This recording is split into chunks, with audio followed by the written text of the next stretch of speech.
বলছি বুড়ো মাটা যে আসলো না যে? আসবে তো দিদি, আসবে। পয়সার নেশা, দরকার হলে লুঙ্গি খুলে যাবে, কিন্তু বুড়ো আসবেই। বলছি দিদি, আমাদের কি ও টাকা দেবে? যে কল পাঠাইছি 4 দিনে 5,000 টাকা সুদ দিচ্ছি, দেবে না মানে? ওই যে আসছে। বলছি কি আমার কি আসতে লেট হয়ে গেল? না না, আপনি ঠিক টাইমে আসছেন। আমরা হেঁটে হেঁটে আসছি তো, তার জন্য একটু আগে আসছি। বলছি টাকাগুলো হাতে রেখেছো কেন? ও বাবা, তো কি হয়েছে? না না, হাতে রাখার দরকার নেই, দিনকাল ভালো না, বুঝতে পেরেছো? এই যে আপনার টাকা, 55,000 টাকা। তা বলছি ওই সুদের টাকাটা দিয়ে মেইন টাকাটা রেখে দাও, ওটা তো তোমাদের লাগবে নাকি? বলছি আমাদেরও লাগবে টাকা। অবশ্যই, কিন্তু সুদ যেন আমার প্রত্যেক সপ্তাহে দেওয়া হয়। একদম। বলছি মামুনি, তোমাদের তো চিনি না, ওই দুজনটা তো চিনি। আমরা হলো দিদির বান্ধবী। হ্যাঁ হ্যাঁ, আমরা একই সঙ্গে পড়াশোনা করেছি, বুঝতে পেরেছো? বলছি টাকা নিয়ে কোনো টেনশন না, আমি দায়িত্ব নিচ্ছি। আমাদের একটা সমিতি আছে, আমরা সমিতিও চালাই। ও, তাহলে তো কোনো সমস্যাই নেই। বলছি সমিতির থেকেও তো সুদি টাকা দেয়? আমাদের নতুন নতুন সমিতি তো, এখনো বেশি টাকা পুঁজি হয়ে পারেনি। আচ্ছা, বলছি এখানে 4 লাখ টাকা আছে, নাও ধরে নাও। বলছি এই মেইন টাকাটা তোমরা রেখে দাও, আর প্রত্যেক সপ্তাহে 4 জনের কত টাকা করে সুদ হবে, বুঝতে পেরেছো তো? হ্যাঁ হ্যাঁ, ওই তো 10,000 টাকা করে। হ্যাঁ, প্রত্যেক সপ্তাহে মানে 40,000 টাকা করে দেবা তোমরা 4 জনে মিলে, ঠিক আছে? ওসব নিয়ে কোনো টেনশন করার দরকার নাই, সব ক্লিয়ার হয়ে যাবে। বলছি আধার কার্ডগুলো এনেছো? হ্যাঁ এনেছি, সব অরিজিনাল। আরে বাবা, আমি জেরক্স চেয়েছি যে। আর বলবেন না, আসার সময় কারেন্ট চলে গেছে, তার জন্য জেরক্স করতে পারিনি আর ফটোগুলো বের করতে পারিনি। কালকে সকালবেলা আপনাকে দিয়ে দিলে হবে না? হ্যাঁ হ্যাঁ, হবে না কেন? দাও দেখি সুদের টাকাটা দাও, নিয়ে আমি হাঁটা দিই। বলছি একদিন আমাদের বাড়ি আসবেন, খাওয়া দাওয়া করে যাবেন। আচ্ছা। দে রে শকু, 5,000 টাকা দিয়ে দে। এই নিন, ধরেন। বলছি টাকাগুলো গুনে নাও, আমি বসে আছি। না না, গুনার দরকার নেই, আপনার উপর আমাদের যথেষ্ট ভরসা আছে। কি বলছো? এতগুলো টাকা তা আবার গুনে নেবে না? আপনি যেমন আমাদের উপর বিশ্বাস করে টাকা দিয়েছেন, আমরাও বিশ্বাস করে আপনাকে ভরসা করেছি। সত্যি তোমরা খুব ভালো মানুষ। বলছি এখন তোমরা তাড়াতাড়ি চলে যাও, বুঝেছো? এত টাকা নিয়ে এইভাবে থাকাটা ঠিক হবে না। হ্যাঁ, আমি চলে যাচ্ছি। আচ্ছা। বলছি এই প্রত্যেক সোমবারে, বুঝতে পেরেছো, আমি এখানে আসবো, আর ফোন তো করবোই তোমাদের। ওই মোটামুটি 40,000 টাকা নিয়ে আসবা। আচ্ছা। তাহলে আসি। আচ্ছা। সকালবেলা জেরক্সগুলো কিন্তু পাঠিয়ে দিও। হ্যাঁ হ্যাঁ, আমি নিজে এসে দিয়ে যাব। ঠিক আছে, আমার ফোন করো, আমি এখানে আসবো। ঠিক আছে। এরা মনে হয় কোনোদিন স্কুলে যায়নি, 4 দিনে 5,000 টাকা সুদ দিয়েছে। আরও এক এক সপ্তাহে 4 লাখ টাকায় 10,000 টাকা করে সুদ, মানে 40,000 টাকা। কদিনেই তো টাকা ডবল। যাই দেখি, তাড়াতাড়ি বাড়ি যাই। বাড়ি যাওয়ার সময় আজকে একটা বড় দেখে একটা ইলিশ মাছ নিয়ে যাবো। চলো দিদি, দাঁড়া একটু দাঁড়া।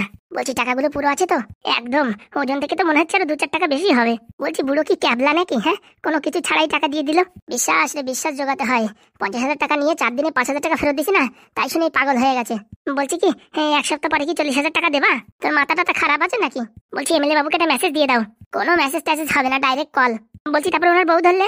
আরে যাই হবে, তো ভাই পালি হয়, এতটা বড় একটা গুড নিউজ, হ্যাঁ একটা এসএমএস দিলি হয়। ফোন করি, করো তালি। না না, এখন করার দরকার নেই, বাড়ি গিয়ে করলে হবে। ঠিক বলেছিস, বাড়ি গিয়ে টাকা পয়সা গুনে তারপরে ফোন করবানি। তাড়াতাড়ি চলো তালি, চলে চল। বলি জীবনে অনেক ক্যাবলা দেখেছি, কিন্তু এই বুড়ো ঢ্যামনার মতন ক্যাবলা আমি দেখিনি। বুড়ো পাগল হয়ে গেছে টাকার লোভে, তা কি বসবে। পেশেন্টটা নিয়ে তো ভারী টেনশনে পড়েছি। ওর রক্ত গ্রুপও ও নেগেটিভ, এখন কোথায় পাবো? বলছি স্যার ডেকেছেন? বলছি ভীষণ একটা সমস্যার ভিতরে পড়েছি। কি সমস্যা স্যার? তোমার যে বন্ধু। হ্যাঁ হ্যাঁ, আমার বন্ধু কি হয়েছে? কিছু হয়নি, ওর একটু শরীরে রক্ত কম আছে, রক্ত দিতে হবে। হ্যাঁ স্যার, দিন তো স্যার, হ্যাঁ আমার সব রক্ত বের করে দিয়ে দিন। তোমার কি গ্রুপ? ওসব গ্রুপ ফ্রুপ জানি না, খপাত করে নিয়ে ঘপাত করে দিয়ে দিন। আরে বাবা, ওই বললে তো হবে না, তোমার বন্ধুর হচ্ছে গিয়ে ও নেগেটিভ। হ্যাঁ হ্যাঁ, আমার মনে পড়েছে, আমার ও পজিটিভ। ও পজিটিভ হলে তো হবে না। বললি হবে নাকি? হ্যাঁ, হবে না মানে? আপনি দিয়ে দেখেন, কাজ করবে।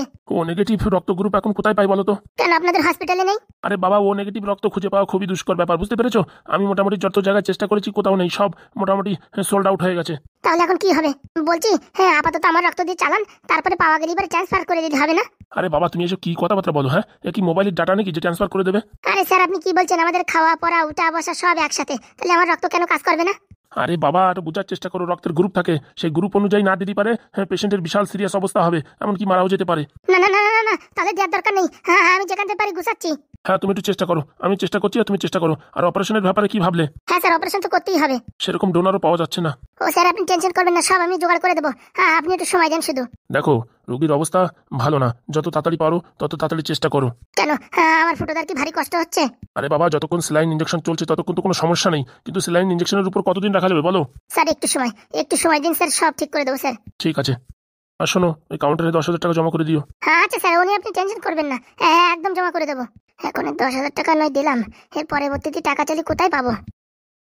এদের বন্ধুত্ব দেখে আমার ছোটবেলার বন্ধুর কথা মনে পড়ে যাচ্ছে, রবিনের কথা। সত্যি এরা যে এত ভালো বন্ধু, হ্যাঁ আমি জীবনে দেখিনি। যে করেই হোক ওই ফুটোকে বাঁচাতেই হবে। দেখি ব্লাড ব্যাংকে ফোন করে দেখি, আর দুটো ব্লাড ব্যাংক আছে, ওখানে ফোন করে দেখি ও নেগেটিভ রক্ত পাওয়া যায় কি। একদিকে লিভারের সমস্যা, উপরের দিকে রক্ত ও নেগেটিভ, মানে চারিদিকে ঝামেলা। আর কি বলবো, কিন্তু এদের বন্ধুত্ব দেখে আমার ভীষণ কষ্ট হচ্ছে। যে করেই হোক ছেলেটাকে ঠিক করতেই হবে, কিচ্ছু করার নেই। পয়সা মোটামুটি কম টাকা নিয়ে মোটামুটি ঠিকঠাক করে দিতে হবে। গরিব ঘরের ছেলে পেলেরা কোথা থেকে পাবে টাকা কে জানে। আরে হাগু, কোথায় যাচ্ছ তুমি? ওই পুরোহিত মশাই, একটু শহরে যাচ্ছিলাম। ও শহরে যাচ্ছ? আপনি কোথায় যাচ্ছেন? আমি একটু কদমপুরে যাচ্ছি। ও, তা শহরে যাচ্ছ কি ব্যাপার? ছেলেটা শহরে ভর্তি হয়েছে তো, তাই একবার একটু দেখতে যাচ্ছি। তো তোমার চেলাবেলা কই? তুমি তো কোনো সময় একা থাকো না। ওই তো ওরা দুজন আগে গেছে, আমার একটু কাজ ছিল ব্যাংকে, এর জন্য আমি লেট করে যাচ্ছি। তা বলছি, পরে যে বিয়েটা করিছো সুখী শান্তিতে সংসার করছো তো? ওই চলে যাচ্ছে। চলে গেলেই ভালো বাবা। তোমার যা কষ্ট, দুটো বিয়ে করিছো, তারপরে মোটামুটি এখন আবার যদি কষ্ট থাকে তাহলে তো জীবন শেষ। আর বলবেন না, চলে যাচ্ছে কোনো মতে। বলছি কটার সময় বাদ যাবে বলতে পারবেন শহরের দিকে? সেটা তো আমি বলতে পারবো না, কিন্তু ওই মোটামুটি 8টা 10-এ যে একটা বাস আছে সেটা হাকিমপুর হয়ে ওই কোথায় যেন যায়। না না, আমি এক্সপ্রেস বাস ধরবো, যে বাসটা একদম শহরে যায়। দেখো বাস আসে কি, আমি ঠিক জানি না। আরে হাগু, তুমি এখানে? আর এখানে থাকবো না তো কোথায় থাকবো? আরে বাবা, তোমার খুঁজে খুঁজে আমার জীবন পুরো কেঁদে যাচ্ছে। কেন মেম্বার বাবু, কি হয়েছে? বলছি হাগুর বাড়ি আমি বন্ধকে নিয়েছি, তা 2 জায়গায় সই বাকি রয়ে গেছে। বলছি মেম্বার বাবু, এখন আমি ব্যস্ত আছি। বলছি কালকে দিলে হয় না? হ্যাঁ কোনো সমস্যা নেই, কিন্তু মনে করে দিও। হ্যাঁ হ্যাঁ, দেবো না কেন। বলছি এই ফুটো গেঞ্জি পরে কোথায় যাচ্ছ? শহরে নাকি শুনেছি খুব গরম, তার জন্য ভাবলাম কি এই সেরা গেঞ্জি পরে যাই, একটু হাওয়া বাতাস ঢুকবে। আর উপর থেকে শহরে পোস্টপাস দিয়ে গেলেই পারে চোর পোর পিছনে লাগে, আর আমি যদি এইভাবে যাই না, কেউ আমার মোটামুটি কোনো সমস্যার ভিতরে পড়তে হবে না। সত্যি বলতে হবে, তোমার মাথায় যে বুদ্ধি। এই ড্রেসে গেলি চোর তো দূরের কথা, ভিখারিও তোমার দূরিতে দৌড়বে যে ভিক্ষা দিতে হয় নাকি। আচ্ছা তাহলে আমি আসি, তোমার ওই চার দোকানতে দেখে আমি দৌড়াই ছুটি আইছি এই কথাটা বলার জন্য। ও নিয়ে চিন্তা করবেন না, সই আমি করে দেবো। আচ্ছা। বলছি হাগু, কি ব্যাপার, ঘর বন্ধক দিছো মানে? দুঃখের কথা আপনার আর কি বলবো, বিয়ে যে লাস্টে করেছি, বিয়ে করার পরের দিনই তো আমার জীবনে এমন বড় দুর্ভোগ চলে এসে তো বলার মতন নাই। প্রত্যেক দিন এমন এমন একটা ঘটনা ঘটছে যা কোনোদিন স্বপ্নেও ভাবিনি। হে মা, হে কি বলছো? আর বলবেন না। হ্যাঁ, আপনার কাছে কোনো তাবিজ কবজ থাকলে একটু দেন, আমি যা বিপদে পড়েছি তা বলার বাইরে। ওরকম তাবিজ কবজ আমার কিছু জানা নেই, কিন্তু আমার ওই একটা জানাশোনা একটা গুরু আছে, ওনার কাছে যদি কোনো জিনিসপত্র থাকে এইসব ব্যাপারে তাহলে তোমার আমি জানাবো। হ্যাঁ। আর কোথায় জানাবেন, শহরে যাচ্ছি, কবে আসবো কি না আসবো তার কোনো ঠিক ঠিকানা নেই। তা বলছি ঘরটা বন্ধক রেখেছো কেন? টাকা পয়সা বাড়ি ঘর বর সব কিছু শেষ হয়ে গেছে। হে মা, কি বলছো? হ্যাঁ গো হ্যাঁ, আমার বন্ধুরা আমার পাশের থেকে সরে গেছে, জীবনটা পুরো অন্ধকার হয়ে গেছে। বলছি কি শহরে যাচ্ছ, তোমার এইভাবে বলাটা ঠিক হবে না। তাও বলছি যদি কোনো কাজ বাজ থাকে আমার একটু বলো। হ্যাঁ হ্যাঁ, আমার যে পরিস্থিতি, সংসার চলে না। এতদিন তোমাদের বাড়ি স্যারের বাড়ি একটু অনুষ্ঠান করে কিছু কিছু চলিছে, এখন মোটামুটি হ্যাঁ চলে না। ঠিক আছে, জানাবো দেখি। আচ্ছা ভালোভাবে যাও। হ্যাঁ ভগবানের উপর ভরসা রাখো, সব ঠিক হবে। অনেক পাপ করেছি গো, অনেক পাপ করেছি, বন্ধুদের সাথে অনেক পাপ করেছি।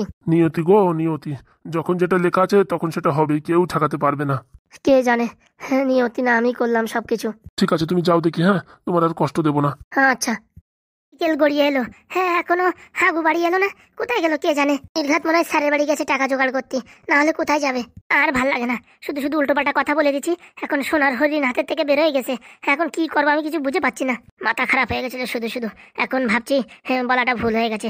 ওকে একদম কলে বলে কৌশলে সব টাকা উসুল করতে হবে। কি যে করি কিচ্ছু ভালো লাগছে না, স্যারের বাড়ি যাবো নাকি? দেখ মা দেখ, দেখেছিস হ্যাঁ 5 দিনে সুদে ব্যবসা লাভ করেছি 5,000 টাকা। ভালো। বলছি এরকম মন মরা করে আছিস কেন? তোমার জামাই সেই সকালবেলা বের হয়েছে, এখনো বাড়ি আসেনি। কি কথা বলছিস? হ্যাঁ বাবা, সেই ঝগড়াঝাটি হয়েছে না, তারপরে বেরিয়েছে, হ্যাঁ এখনো বাড়ি আসেনি। সত্যি? তোরেও কি আর বলবো, ফোন করতে পারছিস না? ফোন টোন কিচ্ছু নেয়নি, সব বাড়ি রয়ে গেছে। হে কি করলি মা তুই? হ্যাঁ বাবা, ভুল হয়ে গেছে মনে হচ্ছে। সোনার হাঁস, হ্যাঁ তুই এইভাবে নষ্ট করে দিলি। হ্যাঁ দেখ, হ্যাঁ 5 লাখ টাকা দিয়ে যদি এত টাকা ইনকাম করতে পারি, তো জামাইয়ের কাছে কত টাকা ছিল, অত টাকা দিয়ে যদি ব্যবসা করতাম, কদিন পরে তো জামাইয়ের মতন টাকা আমিও বানাই ফেলতাম। আমার মনে হয় স্যারের বাড়ি গেছে। তাহলে ঠিক আছে, আসিবারে ভালো মতন একটু খাওয়াই দাওয়াই দিবি, ঠিক হয়ে যাবে। ভাবিছি কি আসার সময় একটা ইলিশ মাছ কিনে নিয়ে আসবো, তা বুঝছিস ইলিশ মাছের যা দাম, 2,000 টাকা কেজি, তার জন্য আর মোটামুটি আনিনি। আনতে পারতে একটু, আমার জামাইকে একটু শস্য ইলিশ করে দিতাম। আরে বাবা ব্যাগ ফ্যাগ কিচ্ছু নিয়ে নি, হ্যাঁ তার জন্য চলে আসি এইভাবে। বলছি স্যারের বাড়ি একটু ফোন করে দেখ না। স্যারের ফোন নাম্বার নেই আমার কাছে। তাহলে অ্যাড্রেসটা বল, আমি চলে যাই। তোমার যাওয়ার দরকার নেই, আর একটুক্ষণ দেখি, যদি না আসে তারপর আমি যাব। আরে আসবে আসবে, জামাই যে তোকে কত ভালোবাসে, না আসে পারে, তোর জন্য কত কিছু করে, কিন্তু ওই তুই সেই সময় একটু বেশি বলে ফেলেছিস তো, তার জন্য হয়তো মনে হয় একটু মনে রাগ করিছে। আমি ভাবছি আবার বাংলা ফাংলা খেয়ে কোথাও পড়ে নেই তো। কোথায় পড়ে থাকবে, টাকা পয়সা তো সব নিয়ে রেখেছিস, কোথায় পড়ে থাকবে? সত্যি বাবা, হ্যাঁ, অনেক দুর্ব্যবহার করেছি ওর সঙ্গে। আরে কিচ্ছু হয় না, জামাই তোরে অনেক ভালোবাসে। একটু পরে দেখবি এমনি ভুলে যাবে। আসলে এবার একটু ভালো করে চাটা করে টোরে খাওয়াই দিবি, মাথাটা একটু টিপে দিবি, হ্যাঁ একটু ঝান্ডু বাম লাগিয়ে দিবি, সব ঠিক হয়ে যাবে দেখবি। সেটা তো বুঝলাম, হ্যাঁ, বাড়ি তো আসে না। আরে আসবে রে আসবে। বলছি কি, তো তুমি তো এক কাজ করতে পারতে, তোমার জামাই 18 টাকা সুদ না নিয়ে একটু কম করে দিতে পারতে। এখন আর বলে লাভ নাই, 4 লাখ টাকা লাগাই দিছি সুদি। কি বলছো?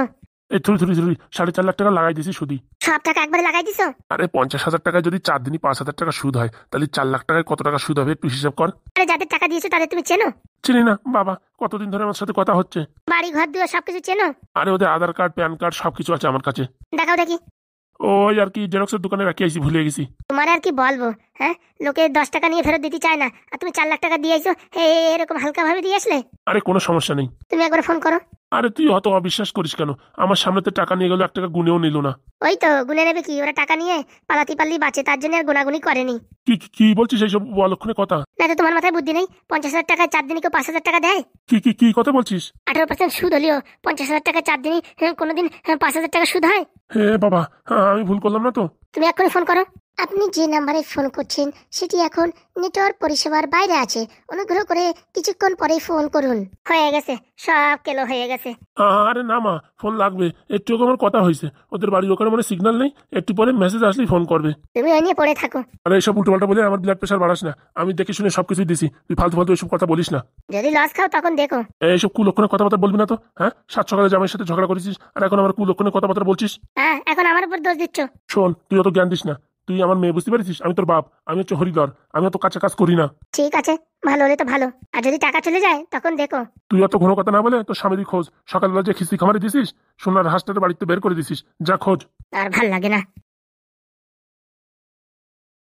নিজে জামাই উল্টোপাল্টা বলে বাড়ি থেকে বের করে দিছে, আর সব রাখা এখন আমার উপরে খাটাচ্ছে। হ্যাঁ, আমি মনে হয় সুদীর ব্যবসা পারি নে। সব সকালে মাথা খারাপ করে দিল। আমার এত বিশ্বাস করে, সবকিছু দিয়ে দিয়েছে, রেশন কার্ড প্যান কার্ড গোষ্ঠী ভরে সবকিছু। আর মেয়েটা এসে মাথায় একটা কুবুদ্ধি দিল, এখন আমার ব্রেন শর্ট হয়ে গেছে। মনে হচ্ছে এখন এটা বাংলা খাতি হবে। প্রায় 1 সপ্তাহ হয়ে গেছে বাংলা ছাড়িয়ে দিছি। হ্যাঁ, এখন এরকম একটা টেনশন দিল, মাথার উপর মনে হয় কি 13 কিলো ওজনের একটা ইট দেখে বাড়ি দিয়েছে। আর কি বলবো, মেয়েটার জন্য আর পারি না। দেশ এখন জাতি হবে, মনে হচ্ছে নান্টুর দোকানটা একটা বাংলা খাতেই হবে। মাথা খারাপ করে দিল সকাল সকাল। বন্ধুরা টেনশন নিয়ে না, এটা মাথা খারাপ করে দিয়েছে, তার জন্য ভিডিও আজকে ছোট দিচ্ছি, কালকে বড় দেবো, ঠিক আছে? আজকে একটু ঝামেলার ভিতরে আছি, এত টাকা পয়সার টেনশনে মাথা খারাপ হয়ে গেল। এখন বাংলা খালি কাজ করবে না। আর যারা ভিডিও দেখে চলে যাও, একটু সাবস্ক্রাইব করে দিয়ে যাও, বুঝতে পারিস? নয়তো এরকম তাড়াং তাড়াং ভিডিও আর দেখতে পারবে না।